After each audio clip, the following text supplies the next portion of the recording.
आखिर क्यों राम ने लक्ष्मण को मृत्यु दंड दिया? रामायण में वर्णित है कि श्री राम ने न चाहते हुए भी जान से प्यारे अपने छोटे भाई लक्ष्मण को मृत्यु दंड दिया था। आखिर क्यों भगवान राम ने लक्ष्मण को मृत्यु दंड दिया था?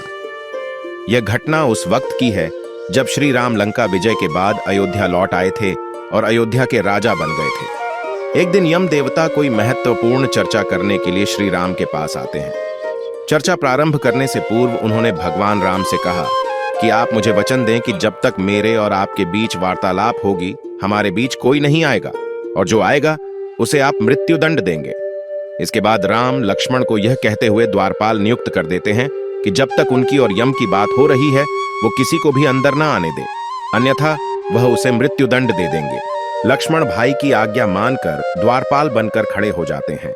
लक्ष्मण को द्वारपाल बने कुछ ही समय बीतने के बाद वहां पर महर्षि दुर्वासा का आगमन होता है।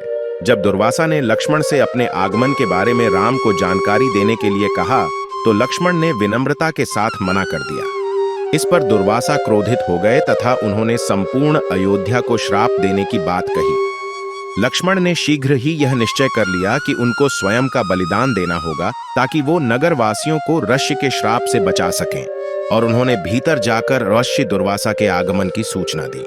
अब श्री राम दुविधा में पड़ गए क्योंकि उन्हें अपने वचन के अनुसार लक्ष्मण को मृत्युदंड देना था।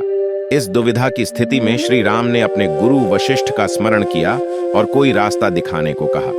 गुरुदेव ने कहा कि अपनी किसी प्रिय वस्तु का त्याग उसकी मृत्यु के समान ही है, अतः तुम अपने वचन का पालन करने के लिए लक्ष्मण का त्याग कर दो।